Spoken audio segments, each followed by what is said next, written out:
Good morning again. This is Jason Dean coming live at you again for another show here at Film Fanatic. Hope everyone's doing good. It is Monday, or sorry, not Monday. It is Friday. TGIF. It is Friday at 11:36. So yeah, today is the first day of spring, fall. Hard to believe. So hope everyone's doing good. I had a great day yesterday. Yesterday was my birthday, so I went out with some friends for some dinner and had a great time, and it was pretty nice. And I like birthdays. I like the holidays, but I I always am reminded that you go through that process of like, okay, how was my year? How was this past year? Did I do anything that was worthwhile or something I thought was kind of a cool thing? And there are things about that when I reflect back, and so, but I'm always in the state of trying to move forward, and there are obvious things that I'm very proud of. With probably the two biggest things that I've done, for what it's worth, and it's small potatoes, but for what it's worth, it's been just about a year, give or take a few days, since I have been doing this with the YouTube channel. I've had this YouTube channel in existence for a few years, but I never really did anything with it. I had a couple of like music things that I put on there, but I never pursued it. I was reluctant for various reasons to kind of go full bore into creating a movie page and to uploading videos, all those kinds of things, and transitioning from like Facebook film stuff with Film Fanatic to YouTube. And I still use Facebook quite a bit for my film stuff and for Film Fanatic and music stuff. Still use it daily, but I don't do the live videos anymore. Now I'm just doing the videos on YouTube. And I still have my Instagram page that I use quite a bit. I post on there at a fairly decent rate. So, but the main focus is this YouTube channel because I really love doing these videos, and I'm always thinking of different ways. So, doing this for what it's worth has been, I feel, a really great thing. I love doing it, and I've learned a lot. I continually learn about how to better this show, the format, how I present things. I try to bring a lot of variety of things, even though I try to keep things pretty focused on specific kinds of genres that I always want to cover. I have been really happy with it, and I'm just continuing to kind of move forward with it. And with my schedule now, with the school year and all those things, I have more time to kind of go back into doing this. So it's a lot of fun. And the other accomplishments that I feel are really cool. I got to record two albums last summer or last year with my band Quantum, and we have one that came out about a year ago, and then one that is kind of just waiting on the back burner for a future release. So got some things that pretty psyched that I was able to do. And moving forward, I want to just keep continuing in that vein, or and pursue those things more. So one of the things again, like I said, I like to try to bring variety to the channel. I don't often like review movies, say that I'm not really excited about, or movies I don't really like, or movies that I just have a lot. I might like them to a degree, but I have a lot of problems with them. And again, it's just a matter of my own opinions, my own opinion on my taste and stuff. But I generally don't do that. I only usually put videos, and I only do these shows around movies that I really love, that I'm excited about. Films I've seen many many times, and then a lot of new films that I've just discovered for the first time. The exception to that is when I go to the movies, which I wish was more frequently, but I do go to the movies, and I love going to the movies.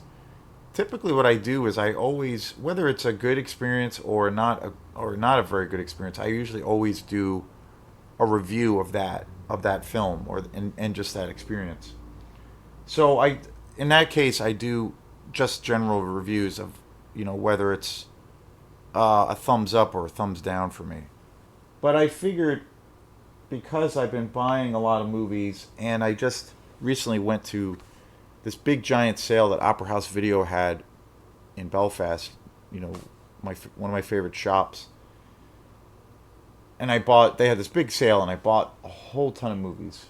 And so I got a few really good Blu-rays, but most of the movies I got were DVDs, but they were really, really cheap.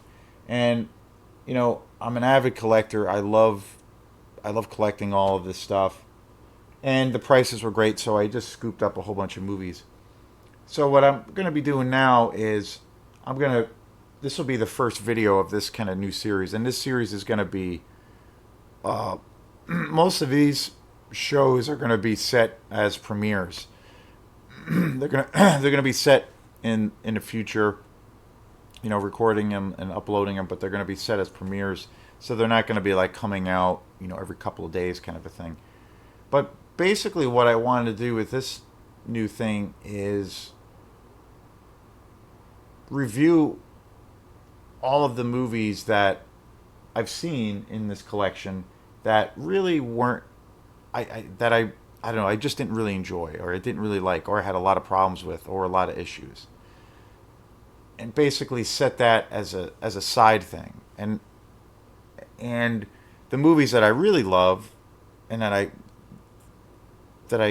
bought, that I really love and that I've discovered, or movies that I've seen a bunch of times but I finally bought them, I'm going to do them as their own thing. And it's going to be labeled, I'm going to label each of these videos a certain way, so maybe you can tell that this is a video that is a part of the collection around the movies that I wasn't really a big fan of. But I think it's a good way and a really good thing to understand the art of like critiquing something, or like when you think about you put in an album by a band you really like, or you put in an album, maybe it's the first time you ever came across this band, and maybe the album like really moves you, and you're just totally into it. Same thing can be applied exactly to a film. Or maybe you put in this album and you're just you think it's good, or it's got some issues around it, or it's not very good at all. I think it's really good to, like, after your initial reaction to something, and it can be for anything out there, anything in the arts. I think it's a cool thing to like I said before, like your gut reaction and how if something moves you, it's not really, at least I don't think, it's not an intellectual thing. It's usually, I usually base on just how I emotionally react, or how my body reacts. And I take that, and for the most part, there's exceptions, but for the most part, you always, that's a big indicator for how you were really reacting to that art. But I think it's a cool exercise to, after you've had that experience, and you are still processing the experience, to kind of think about, okay, well, what is it about this particular thing that I really, really love, or certain things I'm finding really, really interesting about it, and then also things that you feel were not working, and things that were initially, or that are initially just like failures. And you kind of like think of it, breaking it down. You think of breaking it down in those terms. I think, and I think that's part of the learning process, and being able to, maybe give that view, if you're talking about a particular film or whatever. or a band, a particular band, especially when it comes to reviews, but you can articulate different perspectives. And I think it helps. And you have to do it respectfully and not be a meathead about it. But I think it's a good thing, like the art of critique, and try to analyze after you've had that experience, after some time goes by, to think about what are those ingredients that are working for it, or what are those missing ingredients. So it's a cool thing. So this exercise, or not exercise, but this series of videos is going to be about movies I have accumulated in my purchases, or my big purchase, especially around on Saturday when I went to the big sale. Movies I more or less didn't really dig. So, and then I have some mixed things about. So this will be fun. This will be a new kind of experiment. So today's show is on a movie that I just saw for the first time, and it was directed by the late and great and the legend in the world of horror, and that is Wes Craven. Just an amazing director. I think one of the best, one of the most important horror directors in the genre. Just an amazing filmmaker. On so many levels, and especially his early work is pretty much unparalleled. And my favorite film of his is the 1972 film The Last House on the Left. To me, that is like one of the ultimate grindhouse horror exploitation movies ever made. It's so real, it's so gritty, it's such a haunting movie, disturbing. I bought that on Blu-ray few years back. I did a show on The Last House on the Left on the Blu-ray edition that I have. I did a show on that amazing film it's probably last year now. Just an amazing classic. He also did The Hills Have Eyes, which is another amazing classic film, and of course introduced the world to Freddy Krueger with the iconic Nightmare on Elm Street film and films. Just so many great films. And then he also, there was a time where the horror genre was kind of burning itself out, and especially in the late 80s to the 90s to mid 90s, you had a period in the 70s and 80s, especially the 70s and especially the 80s, where horror was, the biggest thing going as far as films, and so, and it eventually died a slow death for a while. It kind of went by the wayside. And, Wes Craven really was really responsible at the end of the day for rejuvenating and putting new life into, our favorite genre of filmmaking. And that was through Scream and the franchise that led to. I'm a huge fan of Scream, the movie. I think it's a really clever movie. I think it's super interesting, really innovative in a lot of ways. I haven't seen a lot of the other movies, and one of these days I do want to sit down. Now that I think of it, I saw the second one and maybe the third, but I haven't seen any of the other ones, and it's been so long since I've seen any of those films that I might as well just start over again. And one of these days, I think I'm going to do somewhat of a Scream marathon and just watch all the movies, because there's a ton of them. But but that movie, I think, the first Scream was kind of a phenomenon, and that really ignited this fire with people to like get back into horror films. And ever since then, horror films do much better business in the box office. The genre has exploded since then. It's been out for a long time. And so, just, I think, amongst so many other contributions to the world of horror,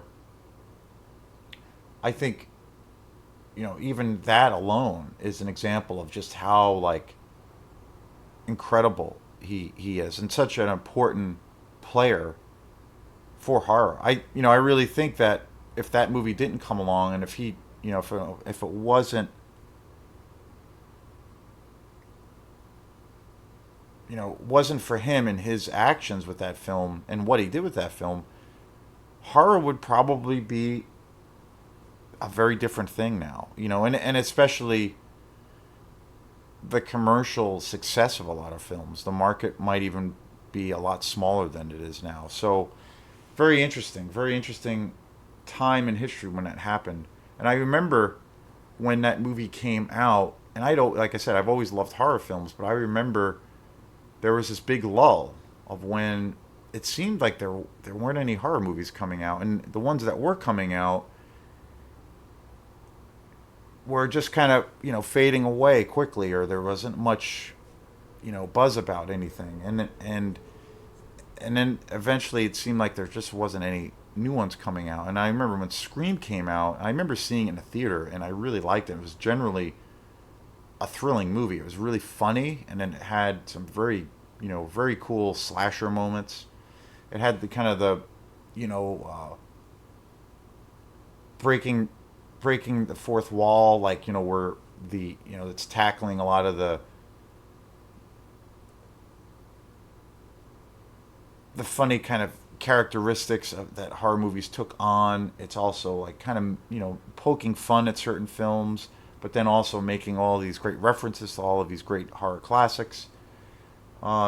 Just really messing with and creating a new narrative. So it was and I remember seeing that movie in the theater, and I really loved it. And then it just the horror world just exploded, like literally exploded overnight, and it was all due to that one movie. So, but there's a few Wes Craven movies I had never seen, and one that I kept hearing about was this movie here, and they had it on. I bought it on DVD, and that is this movie Cursed with Christina Ricci. I've never seen this movie. This came out, I think, right around the time, and kind of in the when I think it was around the time when the third Scream movie had come out. He also had released this, but this movie wasn't really a big hit. I think this movie kind of was, not really. It was kind of looked over. And I saw this the other day when I was at Opera House, and it was really cheap. It was like $2. So I was like, "What the hell? I'll buy it." So it was cool to finally just track it down, and it definitely, the cast is really cool too. Like, I didn't know really anything about this movie, and it's definitely a werewolf movie. And werewolf movies, when it comes to the monster movie kind of formula or monster movie world, I'm really into the creature feature thing. I'm really into vampire movies. Slasher movies are probably my favorite, but when it comes to like monster movies, werewolf movies are probably my favorite. So it piqued my interest even more when I realized that this was a full on um, werewolf movie, and I was also like kind of blown away that I had never seen this before, and then also finding out who the cast was, and Jesse Eisenberg was in this. This is one of his earliest movies, and I had no idea he was in this. Christina Ricci, who is just, I mean, what else can you say about Christina Ricci? This came out in 2005 too, which is wild. Patrick Lussier is in this, Milo Ventimiglia, and Shannon Elizabeth, and also Judy Greer, who is an actress. I've seen her in a lot of things, and I think even pretty recently. But this is, and then also Joshua Jackson. And I don't remember, like I said, that this movie was particularly popular. It was probably overshadowed because, it was during the whole height of the whole like Scream craze, and this movie was maybe a little bit, overshadowed by that. Uh, but I watched this for the first time, and I recently this year I had heard about a couple of guys that I watch on YouTube were doing these specials on Wes Craven, and one of the guys in particular had talked a lot about this movie Cursed, and I never seen it, and he said it was really really good. He said that he had some issues around it, certain things he felt didn't quite work, but he thought it was a really good movie for the most part, and that it was a movie that needed to be talked about and more, and people needed to check it out, and especially if you're a werewolf fan, but especially if you're a Wes Craven fan, and I love Wes Craven, and so I haven't. So I needed this. So was really excited to see it, and then I was really excited when I bought it.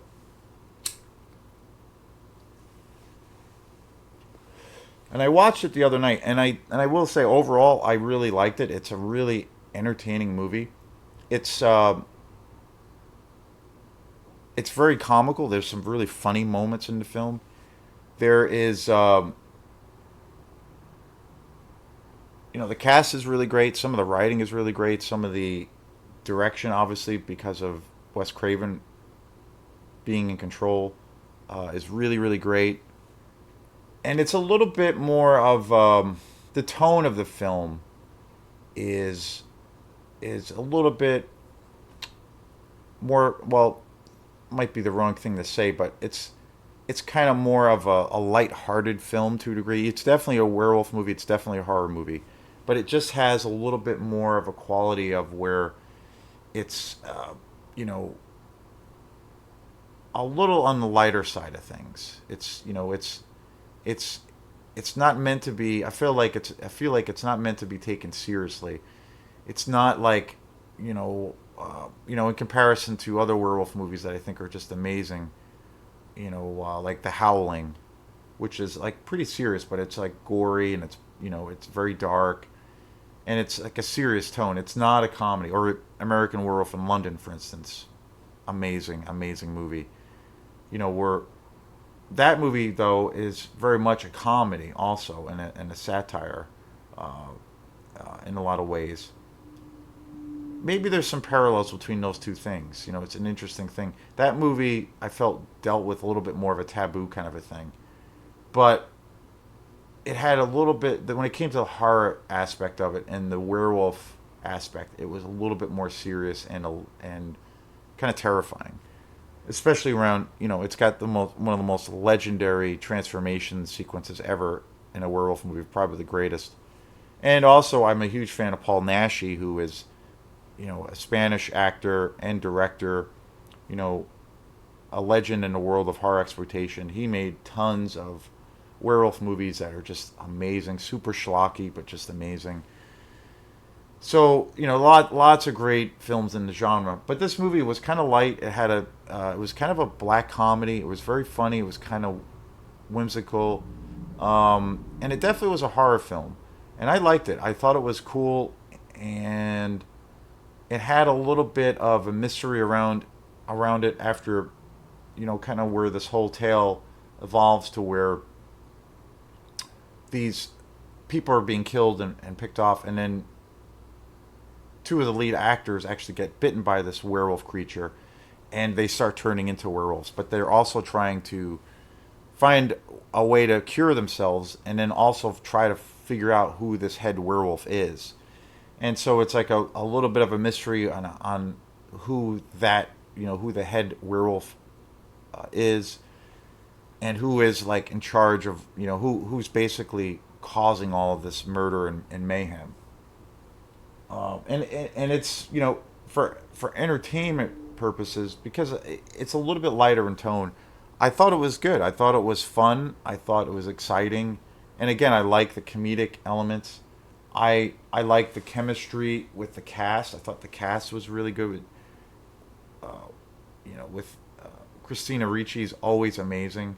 I liked she's such a wonderful actress in everything she does.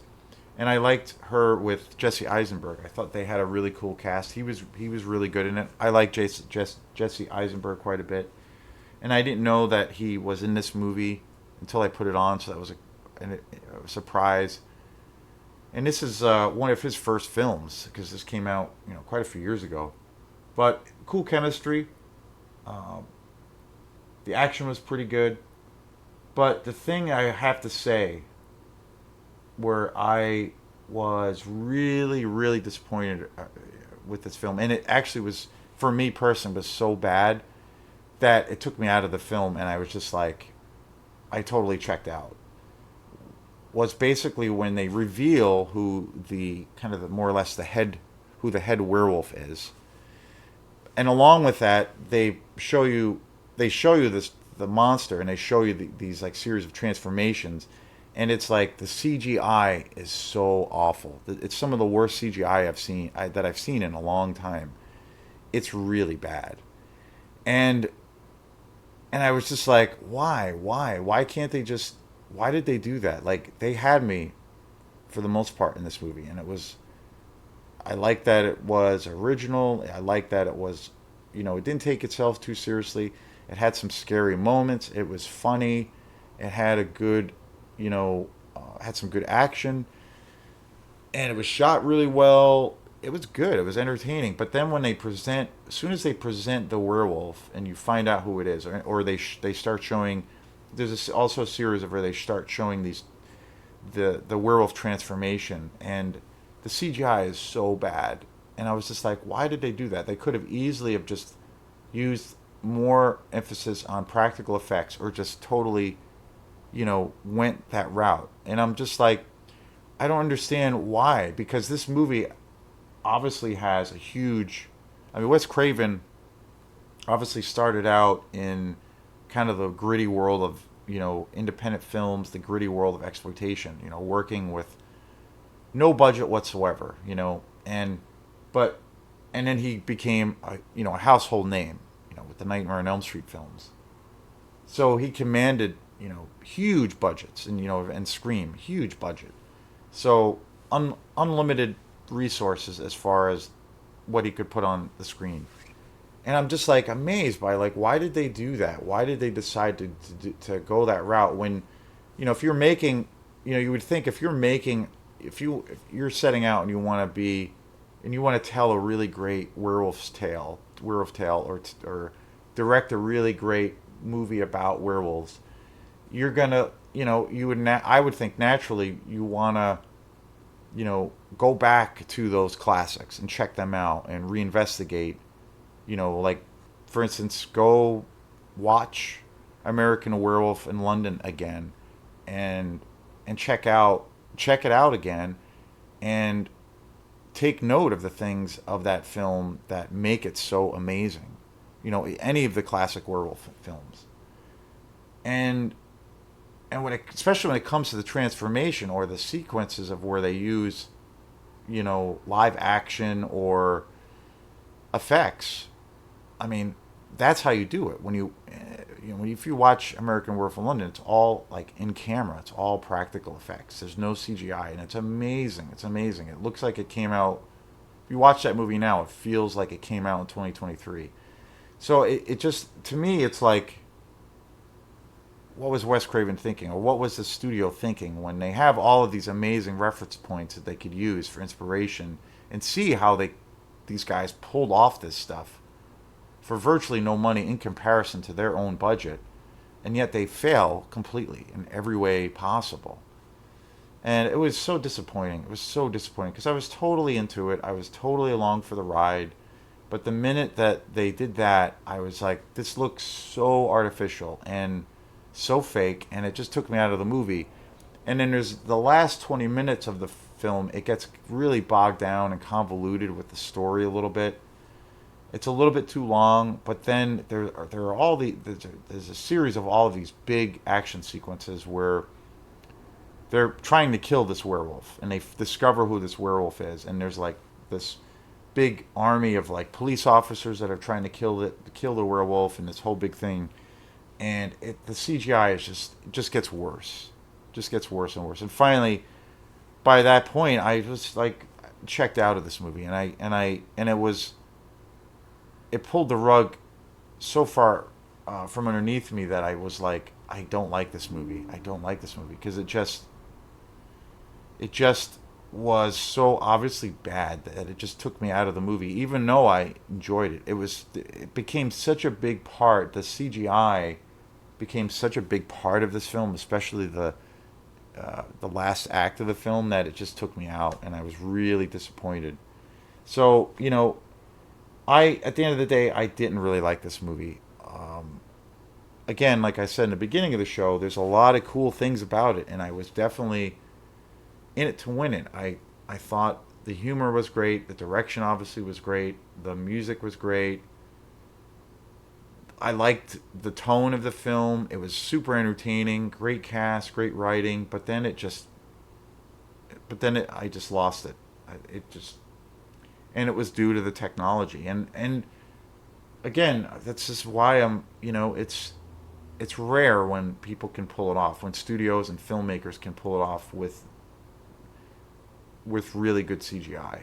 It's where it's seamless and blending practical effects with CGI. It's such a rare thing. So I overall, I have to say I wouldn't recommend this movie just because of that, because it's so bad. Towards the end, it's entertaining. If it's on cable or you see it streaming or you happen to come across it and it's cheap and you want to buy it, maybe. But I definitely, you know, I wouldn't. It's a Wes Craven movie I generally don't really like because of that. Um, Even Scream, for instance, it's all in camera. That's even though it's a very modern contemporary film, at least when it came out, it's still like kind of an old school slasher film, like the way it's shot and the way that it's put together. But Cursed, yeah, it's one of the films I say overall is kind of a little bit of a pimple on his career. So yeah, I wouldn't really go out of my way to see it. It's a shame because there's some really good things about it, but overall I'm giving it kind of a thumbs down. So so that's it. So thanks again. This is the first of this whole new series of movies that I'm just not really all that into, and we will see you next time. Peace.